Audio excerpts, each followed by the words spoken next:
Bienvenue dans cette nouvelle vidéo, j'espère que tu vas bien et aujourd'hui on se retrouve pour parler de conseils de travail. Donc on va pas aller sur les logiciels, je vais vous donner 5 conseils pour mieux travailler. En tout cas pour moi ce sont les bases, c'est ce que j'applique au quotidien et ça marche. Voilà. Donc j'avais envie de vous les partager, je trouve ça important. Bah c'est parti.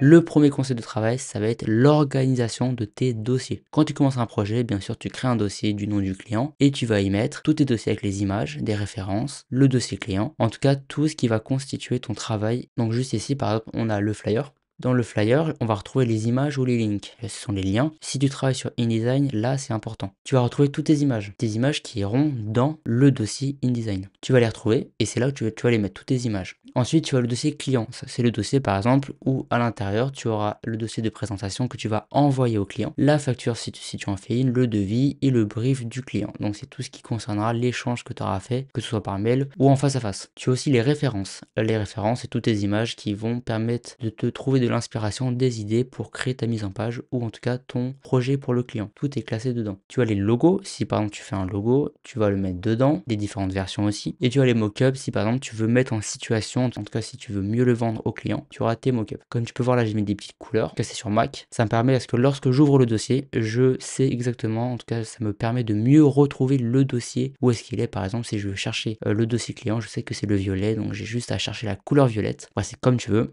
Pareil, tu renommes tes dossiers, tu renommes tes calques, tu renommes tes images, pardon. Le dossier, en tout cas, il faut tout soit numéroté, soit renommé par des mots. Ça va te permettre de mieux travailler et de mieux t'organiser. Où est mon image? Je vais la chercher là. Où est mon logo? Je vais la chercher là.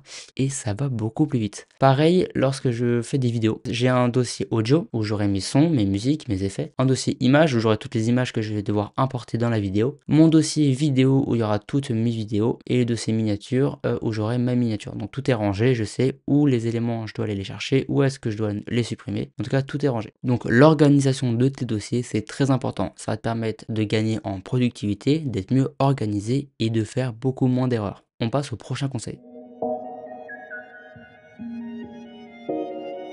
Quand tu fais un travail, il est très important d'abord d'aller chercher des références visuelles, typographiques, de couleurs avant de commencer. En tout cas, même si tu connais le sujet, si tu travailles pour toi, si tu sais exactement dans quoi tu vas aller, je trouve ça plutôt important en tout cas d'aller chercher des références d'images, que ce soit sur Behance ou sur Pinterest ou sur d'autres sites. Il est important. Là, par exemple, dans le dossier flyer, j'ai un dossier référence où quand je commence mon projet, je clique, j'ouvre et je vais voir les images. Par exemple, pour celle-ci, on va dire que c'est peut-être la mise en page, le carré d'image en bas, ça m'a plu. Donc je l'ai pris et je les mets dans ce dossier. Par exemple, si c'est dans celle-là, peut-être la disposition des éléments, peut-être la typographie ou l'effet un peu organique, là, fait encore un peu chocolat. Peut-être que ça m'a plu et j'avais envie de le mettre dans le dossier de référence. Il est important, hein. Tu peux pas faire de tête. Enfin, tu peux, si tu as une culture graphique ou culturelle assez développée, ça c'est cool. Mais il est mieux, on va dire, quand tu commences à faire un projet, de chercher des références sur différents sites et les mettre dans un dossier pour t'aider un peu à préparer ton cerveau au travail. On passe au conseil suivant. Oh, il y a un oiseau. Il y a un petit oiseau dans le balcon. Il est très beau. On s'en fout.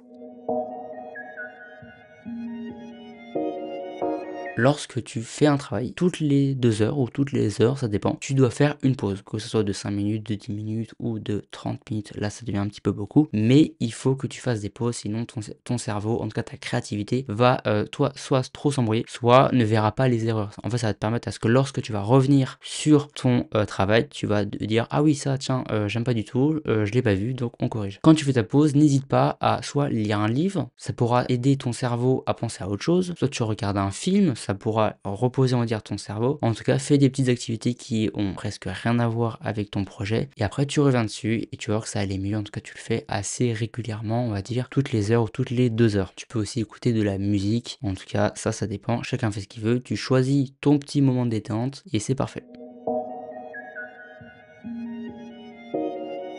Lorsque ton travail il est fini, donc tu as fait tes petites pauses, tu as fait tes dossiers, tout est bien fait, je vous conseille de faire comme un gâteau, tu le laisses reposer 2-3 heures et après tu reviens dessus et tu le regardes et tu fais tes critiques. En gros, tu fais ton flyer, très bien, nickel, tu fais ah super, et au lieu de directement l'envoyer soit au client ou directement l'imprimer, tu le laisses, tu fais un truc de l'autre côté, ou alors tu vas manger, ou alors tu dors, ou tu revois ça le lendemain matin. En tout cas, tu fais quelque chose qui n'a rien à voir, il faut que tu te déconnectes du travail que tu as fait. Comme ça, quand tu vas revenir sur le projet, tu vas le regarder, tu vas faire ah oui tiens, ça Pardon, excusez-moi. Ah oui, ça, je sais pas, j'aime pas beaucoup. Ah oui, ça c'est cool, OK, très bien. Et tu vas peut-être soit voir les erreurs, soit tu vas modifier des choses. En tout cas, ça va être beaucoup plus impactant que la pause que tu fais dans ton travail. Moi, j'appelle ça reposer son travail. En gros, tu vas reposer ta mémoire et tu auras une vision un petit peu plus critique, ou en tout cas un autre point de vue sur ton travail. Et ça, je trouve ça très important de le faire. Je vous conseille beaucoup de le faire, que ce soit à l'école ou en personnel. Tu fais une pause, hop, ou juste après manger, tu reviens sur ton travail. Et là, tu fais, ah, là, tu vas voir que les erreurs, il y en aura peut-être quelques-unes. Allez, on passe au conseil suivant. Bien sûr, c'est un conseil que peut-être certains ne font pas, mais ça reste important, c'est de demander l'avis des autres, que ce soit sur le concept de votre produit, de votre flyer ou de votre projet, ou que ce soit dans la mise en page ou les couleurs. Votre projet, une fois qu'il est terminé, que vous avez fait toutes les étapes, vous allez voir que ce soit par exemple, je sais pas, vos parents, ou que ce soit des amis, ou que ce soit des personnes que vous connaissez pas, bon ça reste un peu... Et vous allez lui demander, voilà, tiens, ça c'est mon concept, qu'est-ce que tu en penses, qu'est-ce que toi tu ferais à ma place. Ça va te permettre à avoir des avis extérieurs, des regards extérieurs, ou des choses que tu n'as pas pensé toi. Ou même, je sais pas, à table durant un repas ou un dîner ami, tu fais tiens, hop, j'ai une idée, qu'est-ce que vous en pensez? Chacun va donner son avis et là, ça va te permettre vraiment à travailler, te dire ah oui, tiens, ça j'avais pas pensé, peut-être que ça pourrait être utile, ça, ah oui, ok, ah oui, les couleurs, ah la typographie, ok. Donc, je trouve ça plutôt important d'avoir un avis extérieur sur ton travail, parce que souvent on est assez restreint, on sait ce qu'on veut faire, on sait comment c'est, mais on veut pas un peu s'ouvrir parce qu'on a peut-être peur ou on n'ose pas ou on a peur de faire n'importe quoi. Mais ça reste important, ça reste quand même important de demander l'avis extérieur pour avoir une vision nouvelle, que ce soit nouvelle ou que ce soit externe. Et aussi demander par exemple à des plus jeunes ou à des plus grands, du coup on aura une vision beaucoup plus large et assez différente. Et ça peut être très intéressant. Surtout si votre flyer il va s'adresser à des jeunes, et bah allez plutôt demander à des jeunes. Si le flyer il s'adresse, je sais pas, à des seniors, allez voir des seniors. Ça dépend de la cible, en tout cas ça dépend de plein de facteurs, vous faites comme vous voulez, mais je trouve ça vraiment important de demander l'avis aux autres, comme ça tu as un meilleur point de vue et ça te permet de mieux réfléchir. Donc les 5 conseils sont terminés. Ce sont des conseils que moi j'applique personnellement. Si tu veux les appliquer, tu peux. Si tu veux pas, je te force pas du tout. Et si par exemple tu as des conseils à toi que tu veux donner ou partager, je t'invite à les mettre en commentaire. Comme ça, je pourrais moi en apprendre ou alors les autres personnes qui regardent la vidéo pourraient aussi